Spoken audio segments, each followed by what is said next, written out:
And so thanks for joining us today.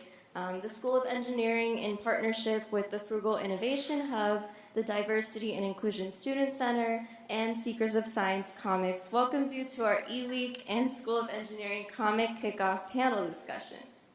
So today we have a panel full of amazing people from the Seekers of Science and SCU that made the comic that we have now possible.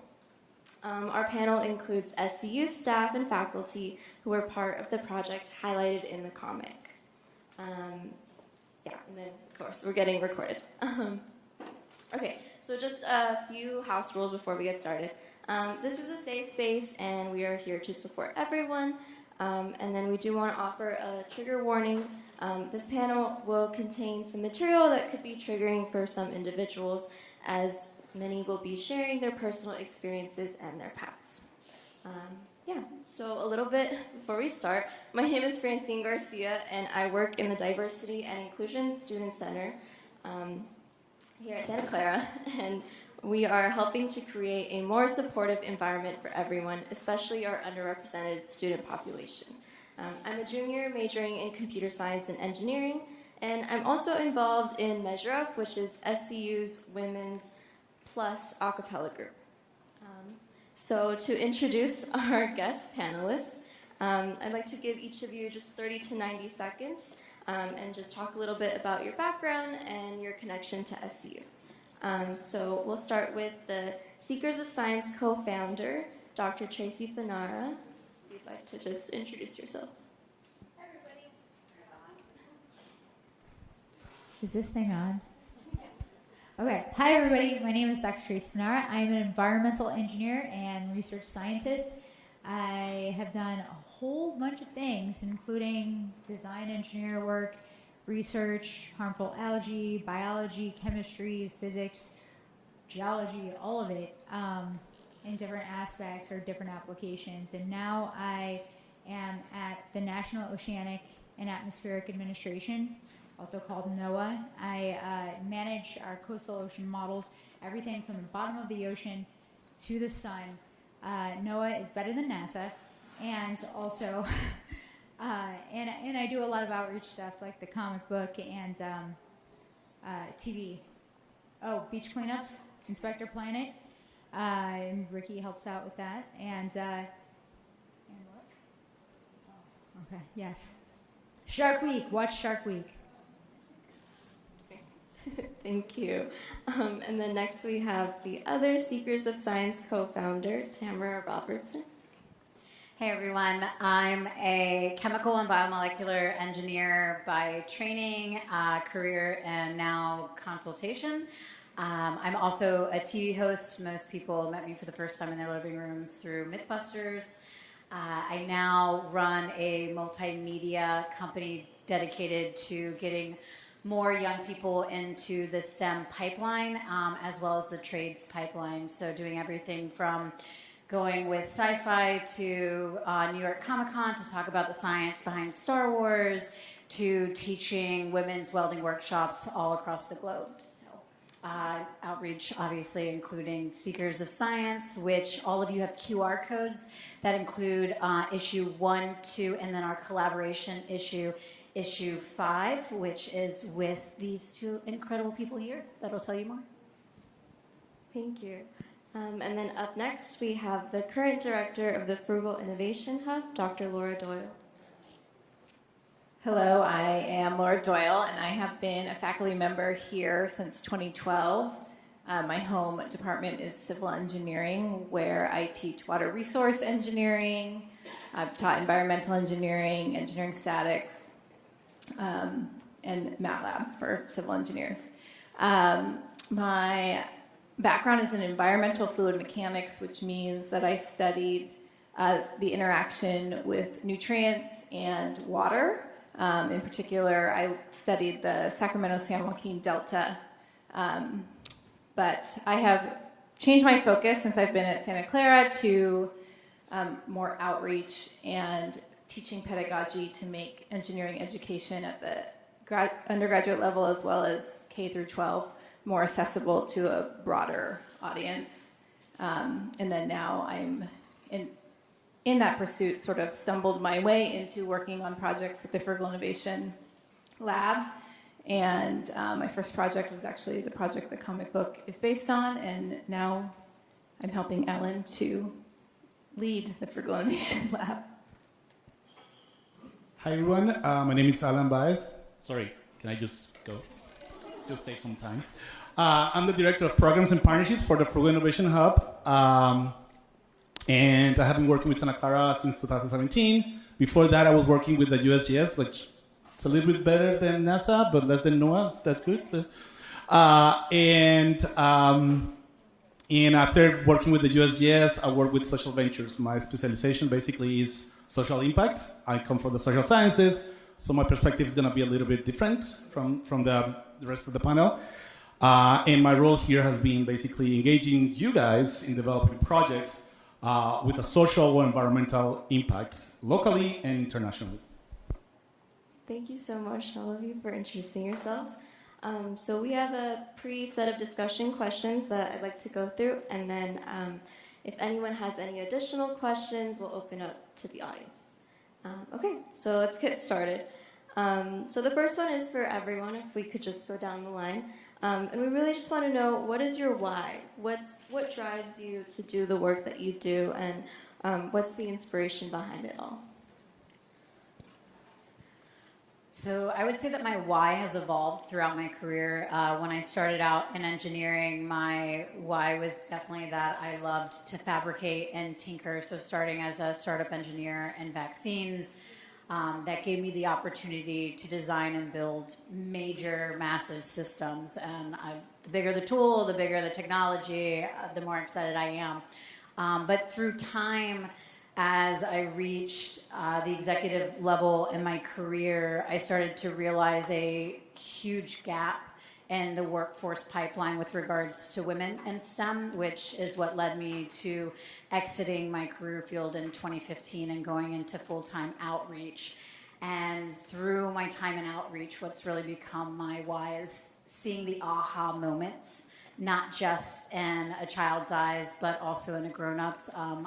If anyone's familiar with elephant toothpaste, it's the giant foam experiment that shoots to the ceiling. I just got to do that in front of a crowd of 1,000 over 45-year-old male engineers. That was the International Code Council's global meeting, and they were more excited than the 5-year-olds I had done it for before. So it's really cool to see that moment where people connect the science with the world around them and get excited again about life and get curious again. That's great. Thank you for sharing. Tracy? Yep. Just like Tamara, my why has really evolved, but I always kind of start at the beginning. I was in love with animals, and I really wanted to be different than other people. So inventing and creating things that didn't exist was something that I fell in love with at a very young age. I started making like automatic dog waterers. But it was really in 4th grade when a teacher told me about this hazardous waste dump site down the street from where I grew up, where industries were dumping toxins into a canalway for decades. And those toxins were leaching into the groundwater and the soil. And that chemical company shut down and sold that land to a school district for $1. So there were people building houses in schools, and there were birth defects and cancer clusters. And even though that all happened before I was born, the effects lived on. There was cancer all around me. And I realized how everything in this world is connected. What we put into the environment eventually comes back to affect our health. And understanding that connection of how all Earth processes are connected is what drives me still every single day. I have always, since undergrad, been motivated to get into teaching engineering in order to increase representation. That sort of has evolved through time, and currently I'm really motivated by trying to show a broader audience that engineering can be a service profession, and trying to break the stereotypes that engineers all they do is code, because that's what's often seen in the media.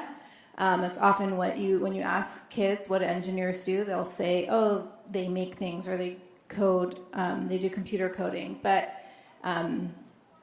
really, engineering can be a profession where you are in service to the earth or to your community. And that is sort of my why, to work on projects that help communities.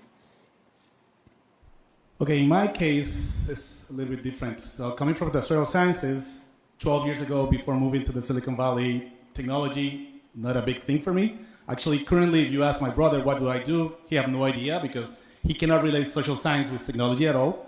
But once I moved to the Silicon Valley and I start seeing people, especially the amount of homeless population that we have here, I was surprised, because this is an amazing place for technology, and there's plenty of resources, and it caught my attention of how that hasn't been addressed in an area with so many resources. Part of the resources is technology, and that caught my attention. How can technology could help the homeless population? So before working in Santa Clara, I work on technology for homeless people, and that has given me the chance to see not only technology for homeless people, but technology for people in general, how much can change people, how much they can just change the way that they see the world, and especially their actions. And therefore, I got my eyes interested in this part. But one of the things that I learned is that technology by itself is not enough. You need to know how to bring technology to the people. You need to design for the people. And I feel like there's a big gap there that we are trying to fulfill at the Frugal Innovation Hub. So, thanks. Thank you so much, all of you, for sharing. Okay, so now since we're here for the launch of the comic book, I'd like to get the full scoop for you, Tracy and Tamara. If you could just talk about how did Seekers of Science all get started? How did Seekers of Science get started? So Dr. Fanara and I met on the set of Mythbusters: The Search. We were 1 and 2 of 3 females that were permitted to come and compete. I say permitted because we were afraid we'd be the only ones when we showed up, so we were happy that there was more than one of us. And we very quickly bonded over the fact that we both wanted to be superheroes. Well, no, you wanted to be a superhero, and I was just obsessed with the nerddom of superheroes and their technology. We both had heeled sneakers. Have you guys heard of Mythbusters? Yeah. Yeah. Okay. So we bonded over being little and obsessed with superheroes. And after the show aired, we had an incredible writer out of Chicago write us and be like, if you guys ever want to do a comic or a book or anything like that, let me know. And I wrote Tracy and I was like, do you want to be real life superheroes using science to save the world? And she's like, yeah. She's missing one part. We were featured in Marvel's Unstoppable Wasp, and that's why you reached out. Oh, yeah. So Marvel had this incredible comic done by Jeremy Whitley where in the back of each of the Unstoppable Wasp issues, he would elevate living scientists. And Marvel actually pulled the funding for the comic series. And it was heartbreaking to us because we had been featured in it. And we loved what he was doing to amplify very diverse voices in STEM. And so I wrote him and asked if I could find a way to continue this mission outside of Marvel, outside of the way that you were doing it exactly. Would you be okay with it? And he gave us 100% his stamp of approval. And he said, obviously, I can't compete with Marvel and be a part of it, but I would love to see what you guys do with it.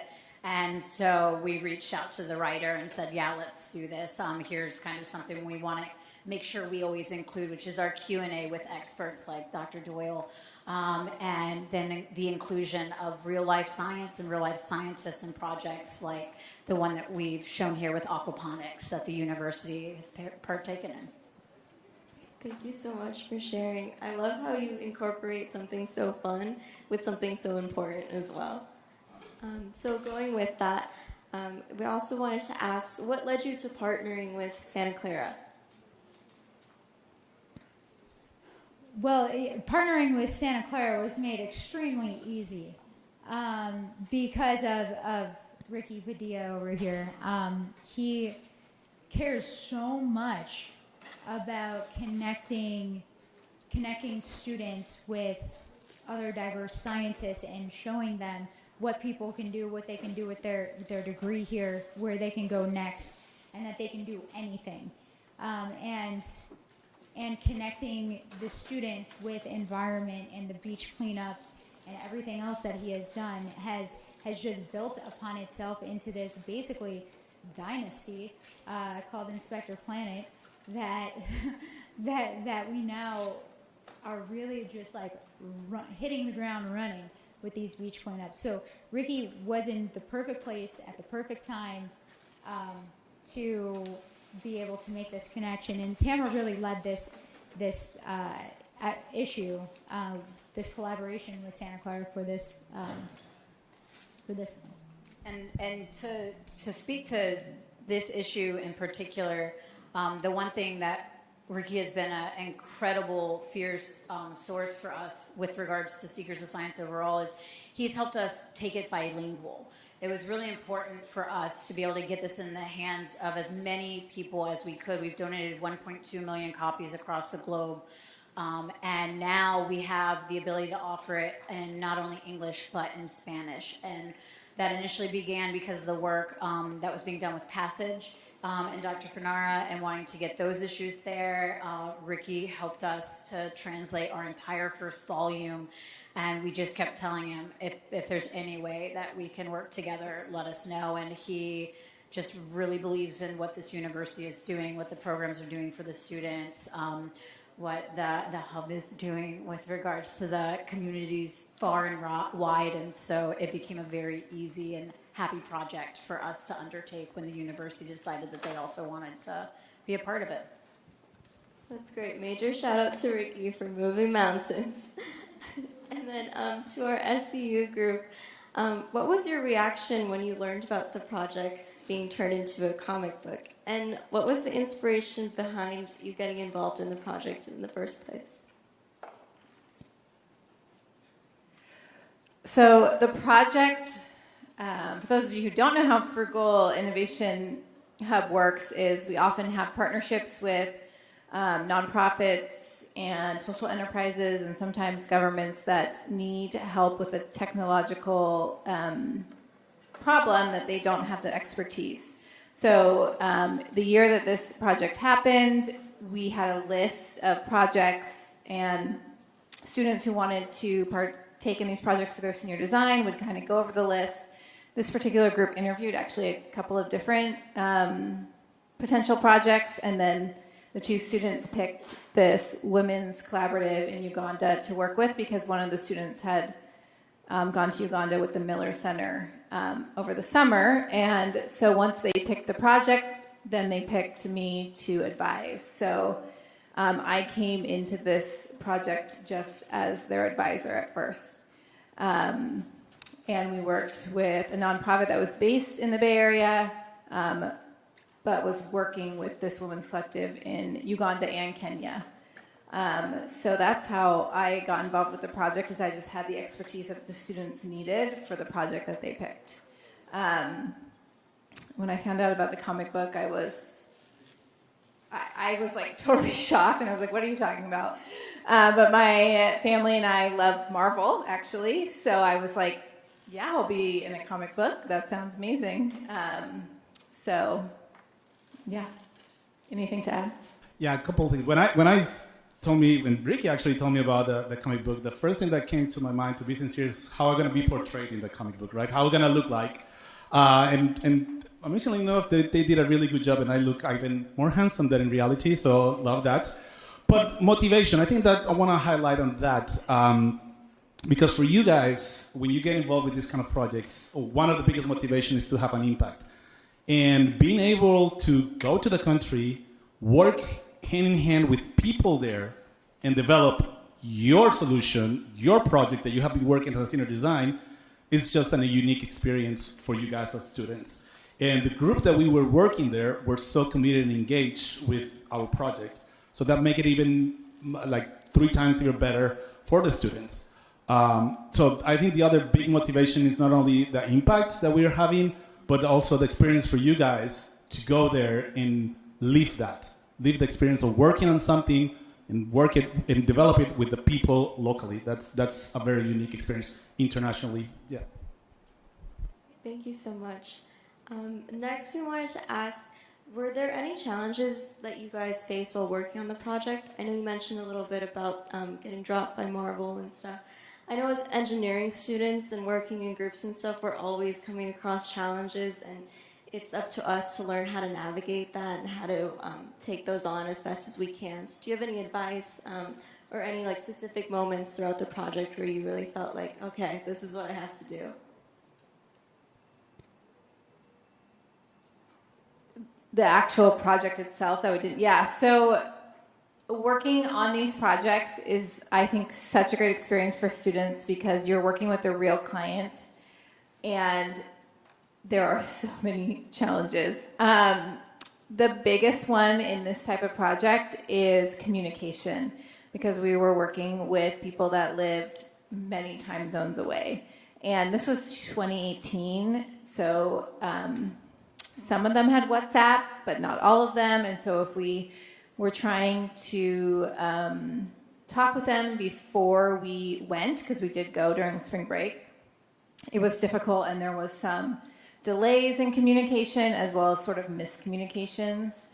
And then every time you go on a project like this, so I've done EWB projects as well, there are plenty of challenges, and they often have to do with getting the supplies you need, or again, you saying, oh, we need this type of rock, and a completely different type of rock shows up, and so figuring that out.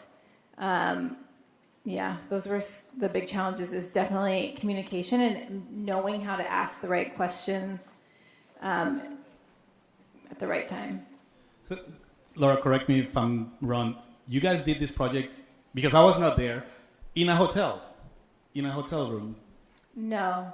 So, yeah, we were working. Also, this project had a particular roadblock in that we wanted to go to Kenya. That was where we wanted to go. But at the time, due to the political climate in Kenya, we could not travel to Kenya. So even that part was like, okay, we're going to go to Uganda instead. And one of the women lives in Kampala, the capital, so we'll go there. And we worked in her house. Yeah. So we worked at her house, and then we would go back each night to the hotel, but we were working on her property. And to kind of echo off of what you were talking about with communication. So obviously, in Dr. Doyle's case, we're talking about communication between people from different nations, different countries, different time zones. But then when you take it to the project management side of the actual comic, trying to convey to our artist who's never seen any form of engineering outside of the 4 comics beforehand, where we've had to walk him through what those processes look like. Communication also was a really big part of this. So trying to explain what aquaponics is, what this would look like if you were out in the field, what the implications were for the actual engineers that were there, as well as the community at large. And then trying to communicate it not only so our artists can visually represent it, but then ensure from our writer's perspective that we're communicating it in a way that anyone as young as elementary school can have a parent read this to them and then grasp it, all the way up to a high schooler being able to understand the Seekers of Science facts that give them the true science behind it. So communication by and large is probably one of the things that is supposed to be the simplest, but is often the hardest thing that you will deal with as engineers when you are project managing, when you are people managing, when you are technical managing, trying to convey the idea that you have in a way that the audience that you are presenting it to can understand you will be something by and large that you'll struggle with at first, but begin to grasp more and more throughout your career. So if you find that you feel like you're speaking Greek to your peers, don't worry, it will get better. You'll be able to work through it. Oftentimes a diagram can help you a lot. A picture can help a lot. So just remember that communication struggles are human struggles, regardless if you speak the same language. Someone that's in marketing versus someone in engineering will tell you very quickly they're not speaking the same English. So, Thank you so much. Next, a little bit more on the engineering side. But what did engineering mean to you before this project, and how has this project kind of changed your view of that, if it has or not?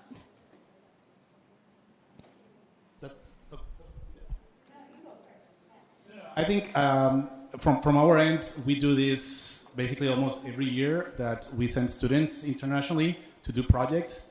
And for me personally, when the students come back and they give me the feedback of the experience, I think that's, again, as I was mentioning before, is game-changing for them. Having the experience of working with a real client in a different country, solving the solution that they're doing, implementing the solution we're doing, and solving the local challenges they face, because there's always local challenges.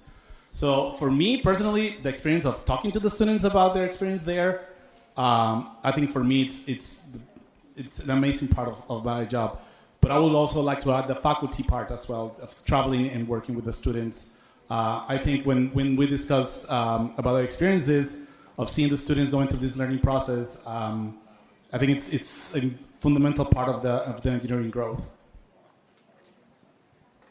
Yeah, and I would say for myself, this was my first project with Frugal, and now I'm the director of the Frugal Innovation Hub. So it clearly launched me on a slightly different path in my career, because I was so inspired and motivated by working with the clients and really starting to understand what frugal innovation means in the context of a real project. Well, I think that I got into doing the comic stuff because I wanted to, tell real stories in a simplified manner that would engage kids.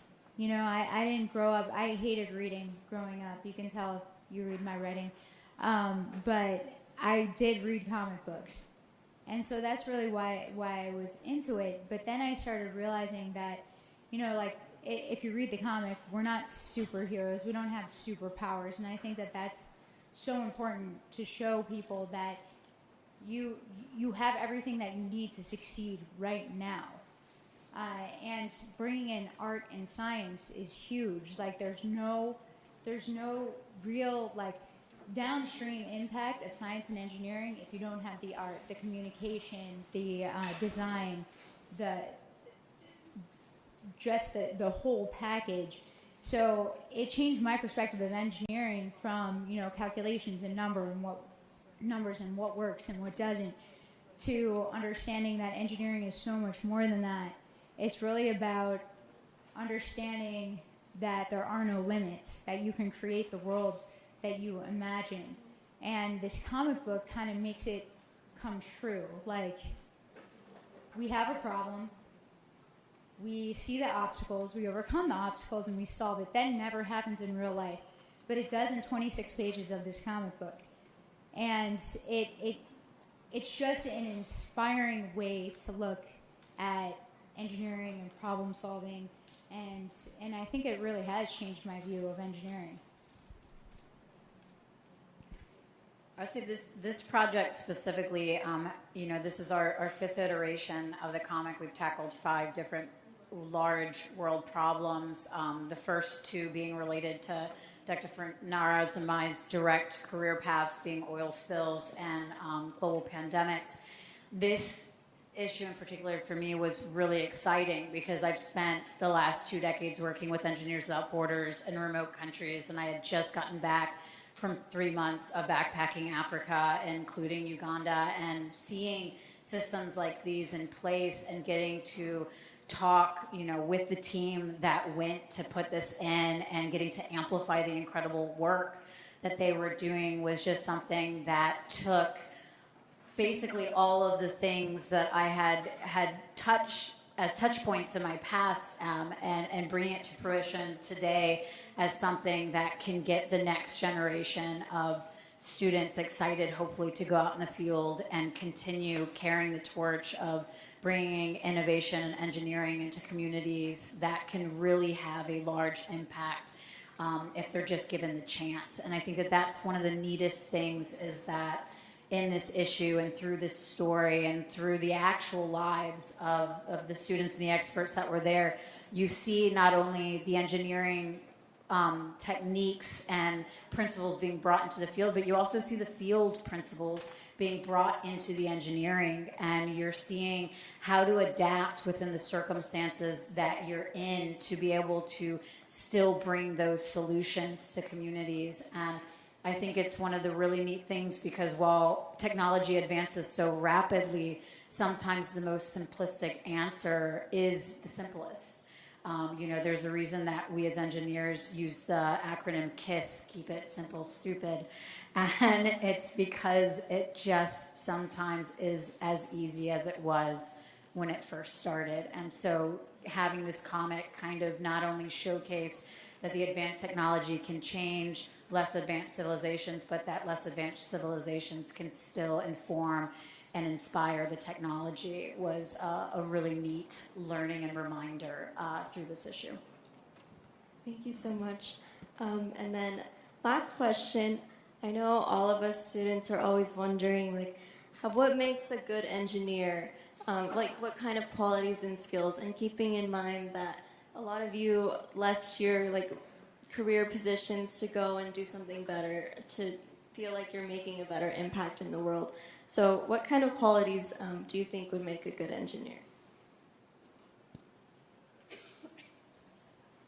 I would say curiosity is a big one. Just being curious about the engineering process, curious about the work that you're doing, and curious about the world around you, and trying to connect all of that together to make and invent and improve products that help the world. In my opinion, I would say two things. The first one is empathy. And you may think, oh, okay, I get it, humanitarian projects, empathy.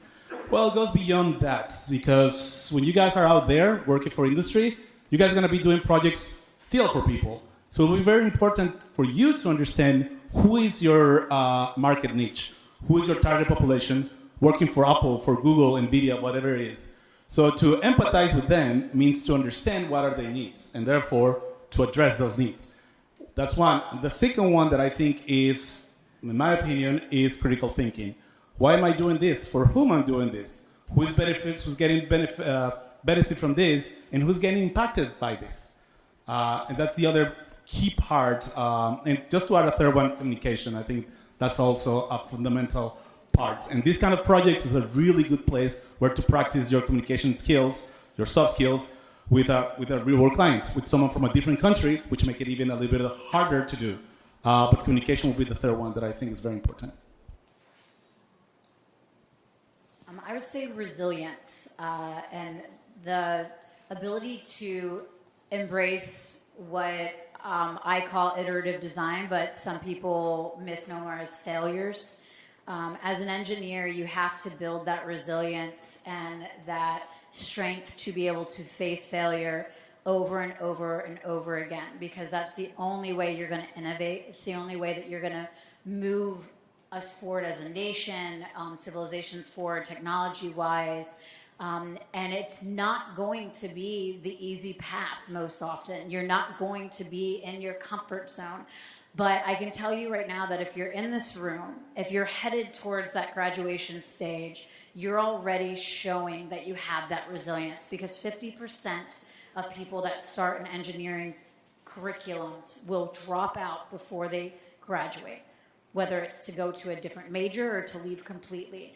They show that they can't have that resilience. And the fact that you're here and that you're continuing and that you're fighting every day to make the grades, to get through, that you're finishing the assignments, that you're having the sleepless nights, but you're still waking up and getting to class somehow and getting the assignments done, shows that you have that. So just continue to embrace it and remember what you've gotten through, because being resilient is one of the most powerful things that you can be as a person and as an engineer, because it shows that you're going to keep pushing that envelope and you're going to find the solution no matter what it takes.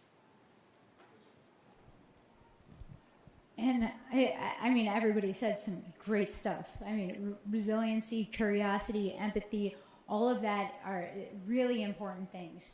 And I would just add to that, the best engineer is one that steps back, that looks at the big picture, looks and takes an interdisciplinary approach. So many times as engineers, we're looking through this little hole, and we're just doing our design and you know, our hydrodynamic system or our code or whatever it is, and not really looking at all of the other science that surrounds that engineering design. As engineers, we work as absolutes. That's why a lot of us are kind of arrogant, right? I mean, let's be honest. Because we have equations that work. But the thing is that there are all these other systems, biology, chemistry, geology, that bring in all of the things that we don't know for sure. All of these questions that we still have, and all of the earth processes that are still unanswered, the mysteries of the world. And the best engineer will be the one that takes those absolutes, steps back, and connects them to the mysteries that we're trying to solve as scientists, and puts it all together. So I would just say, be a holistic scientist as you go forward into your careers. Thank you so much. I feel like that was really great advice. So thank you again for joining us and for all these meaningful conversations. I'd just like to give you all a second for some closing statements, if there's anything you'd like to share with the students here today.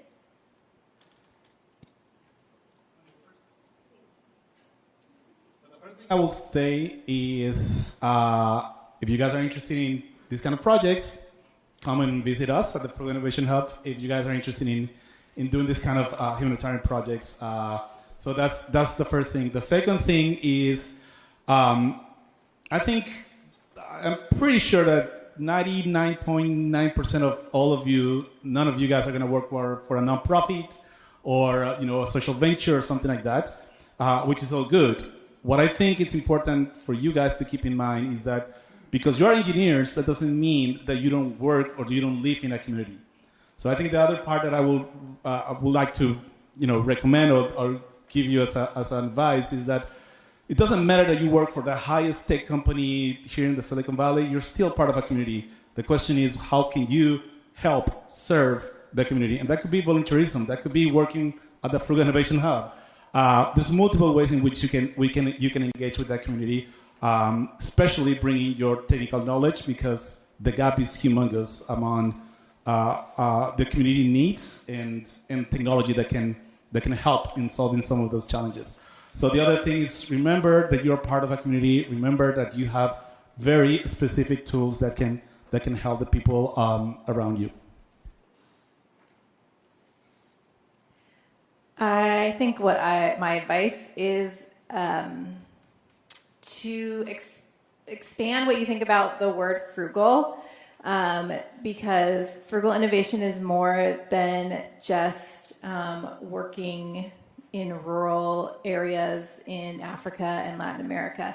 You can apply the principles of frugal innovation in large companies. You can do it at Apple, you can do it at Google. And so if you're interested in learning more about what frugal is in those aspects, also come see us, because it's really about using the resources you have in the best way possible. So figuring out how you can increase the life cycle of something, how you can recycle, reuse, even as engineers. So that's what I want you all to know. Two things. First, you can literally be and do anything you want. Hard work beats talent every single time. And if you work hard enough, and if you are consistent, literally never giving up, you can literally achieve anything. And don't be afraid to let your career take turns. What I started out doing, doing civil design in water systems has changed so much. I worked as a biologist. You know, as a TV host, I now am with the best government agency on earth, NOAA, who needs a lot of new students to apply. So please look to NOAA for your future careers, because it is a great place to be, and we are changing the world by understanding it. That's all. And she's not being paid to say that. I would say also two things. Speaking to community, not just the community that you live in, but also the community that you're building. Remember the people that you're meeting now in university. Remember the people that you meet in your jobs. The community that you build along the way strengthens you. There's going to be moments where you're going to need to fill positions in companies that you work, or you're going to hope to be someone that's put into those positions. So stay in touch with people, you know, connecting with people and building relationships and friendships is paramount to happiness, to success. You know, we as humans are community-driven creatures. Along that lines, with regards to your career, find mentors, be a mentor. You may think you don't have much to offer right now, but there are middle school and high school students that would love to have any of the advice that you can give them in a moment. There's stepwise mentors, whether they're in the exact same career field as you or they're outside of it, that can lend you those soft skills. I'm speaking specifically to the female engineers in the room. You may not have a lot of females in upper management above you. Look to other management systems and other careers and industries. The women are having to deal with the same kind of corporate environments as you are, whether it's technical or not. You can still learn a lot soft skills wise, and always again be not only that mentor to someone younger, but a mentor to a peer. Be the person that they can just bounce ideas off of at lunch. And what I'll leave you with is a saying that my grandfather says, and that is that they can take your job, they can take your money, but they can never take your skills. The knowledge and the skills that you learn and acquire every single day are yours forever. Every day on the job, try to be learning something, because at the end of the day, nothing is promised, but anything that you learn, you get to take with you on the next journey. Thank you so much. So I want to quickly thank all of you again for making time today. I'm sure you're all very busy. Thank you for sharing your perspectives and your stories and all the advice as to our future engineers. And also the creative process of your comic book. We appreciate you, and we hope you had a great time here too. I think we're also going to have a quick Q&A with our crowd. If anyone would like to ask a question, I can come run the mic to you. Yeah.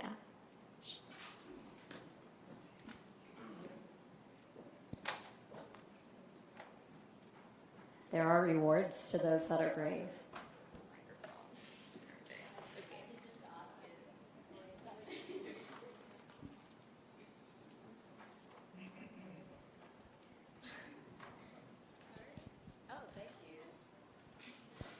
Is this on?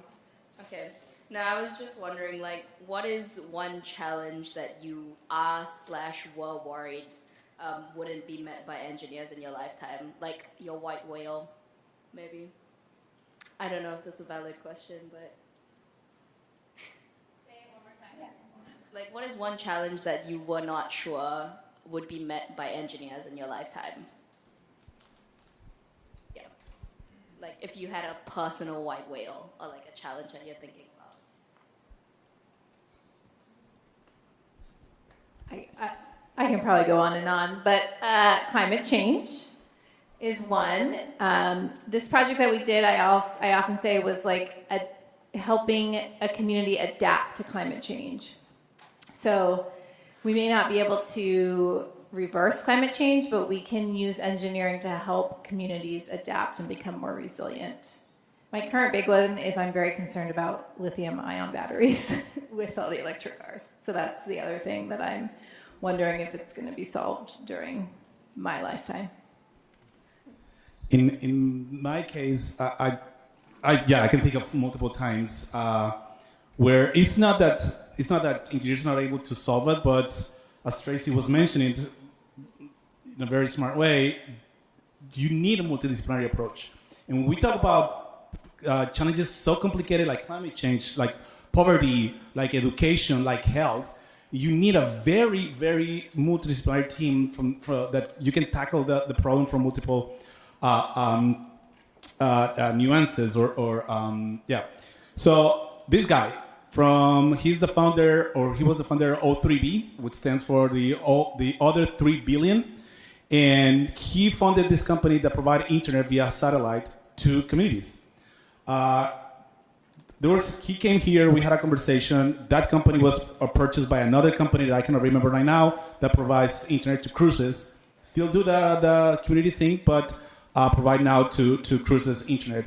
And one of the things that he told me that stick in my mind was that that one of the biggest challenges is not necessarily technology per se, but it's bringing that technology to people. How can people start using that technology, the adoption rate of that technology, so the human factor. And he was an engineer, and that really stick in my mind because it's true, we have gone so far in technology, we have been able to develop so much, but there's still a need to bring that technology to other people that can really benefit from this.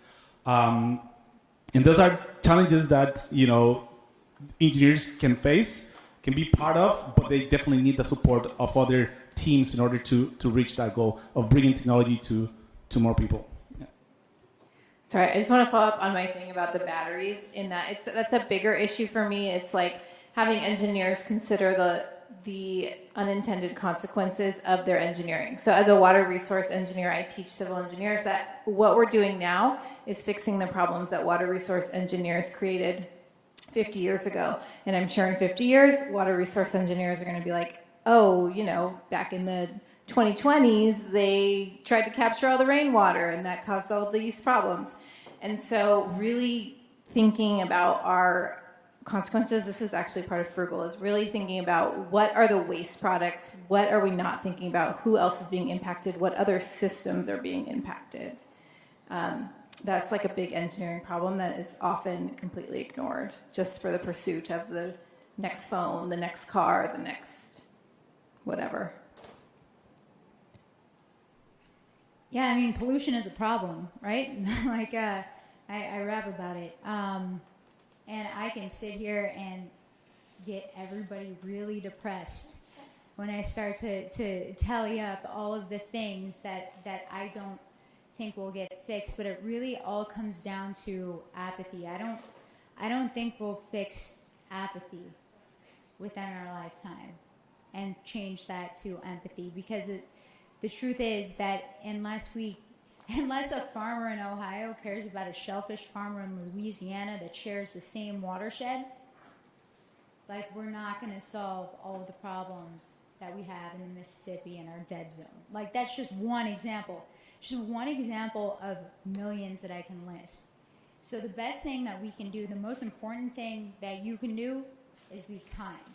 Really think about your impacts. Think about the downstream effects of every impact you have, what you buy, what you do on a regular basis, the trash you create, and how you take the information that you have right now and share it with other people. Only 0.1% of the population are scientists.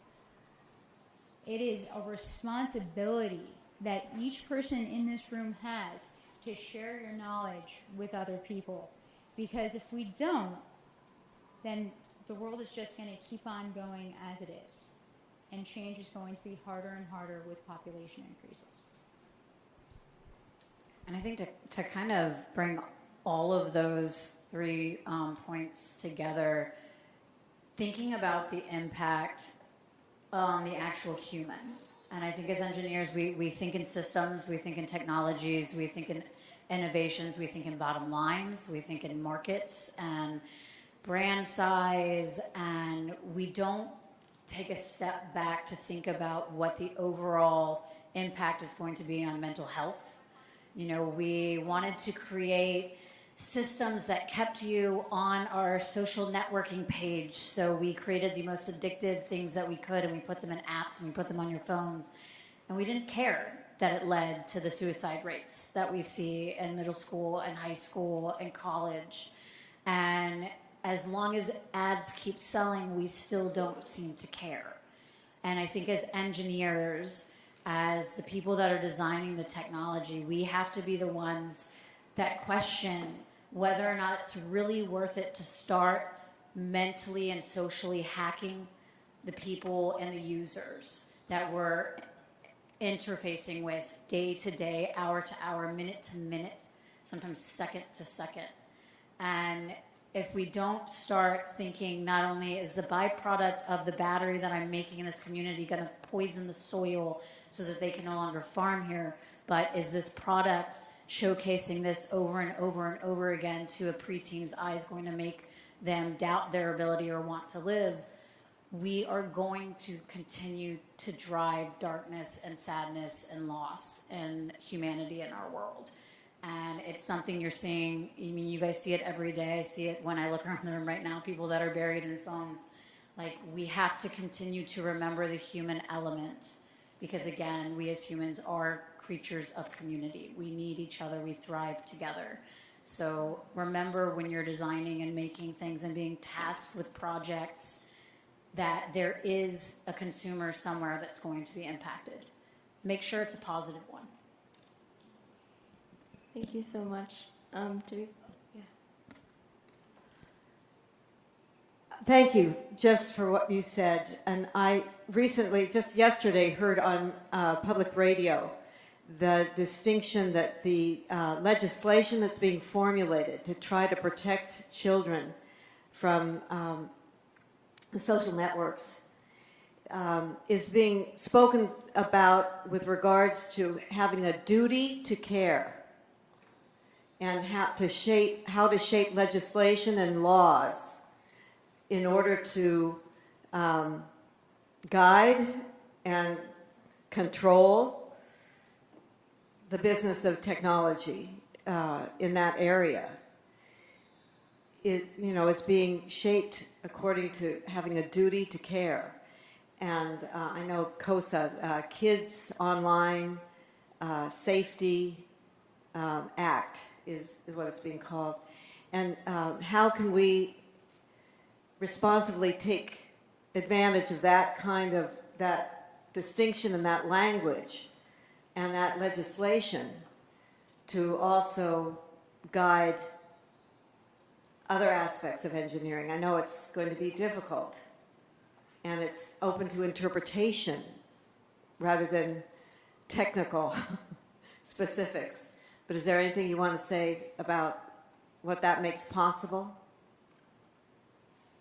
I think just kind of to that point, we often question, can we do it?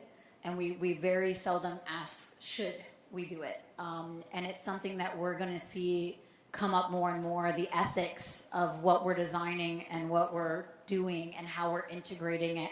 And we're not just going to see it with regards to social media and how it's impacting people, but even as we're evolving AI and how quickly it's evolving and kind of getting ahead of us, how are we going to ensure that we're safeguarding, our systems that are in place? And I think a lot of the times legislature comes, but oftentimes it comes as a hindsight thing, right? And so we, again, as those that are on the forefront and the front line of technology development, we need to ensure we're also asking those questions in those rooms before it becomes the issue. One of the best things that we as engineers are supposed to be doing is safety checks, right?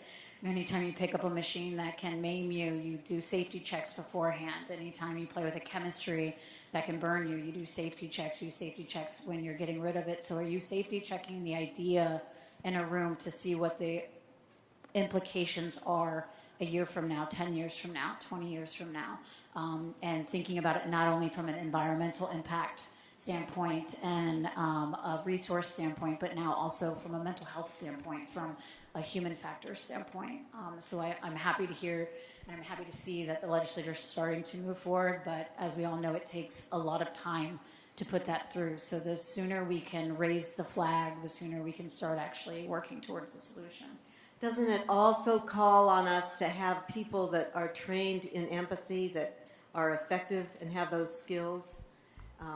I just want to underline that in terms of us being able to assess who's important to have on our teams, to bring that perspective to our teams. But And of that's course- what makes Yeah. all these students qualified, is because they're at Santa Clara University, where there's a focus, right, on ethics in our curriculum and our core. So you all are poised to do this work.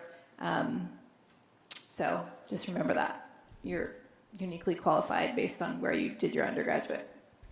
I think that the big thing is that you always have to connect, you have to find the economic impact of the mental health impact, of the environmental impact. It always has to come down to economics.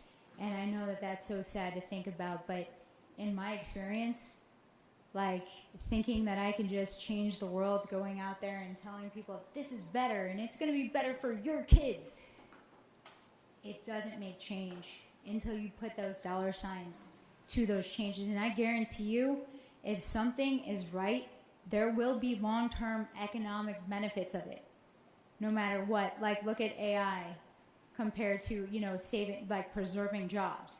A lot of that technology isn't being worked on to preserve jobs.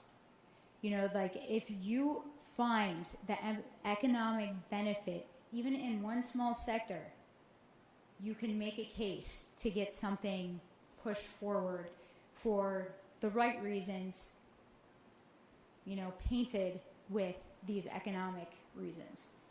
And I know that that's, we're all talking about empathy and this sounds like harsh and kind of like black and white, but I'm telling you, like, if we want to make change, we have to do it with the numbers. And we have to, like bipartisan, these are the facts, numbers.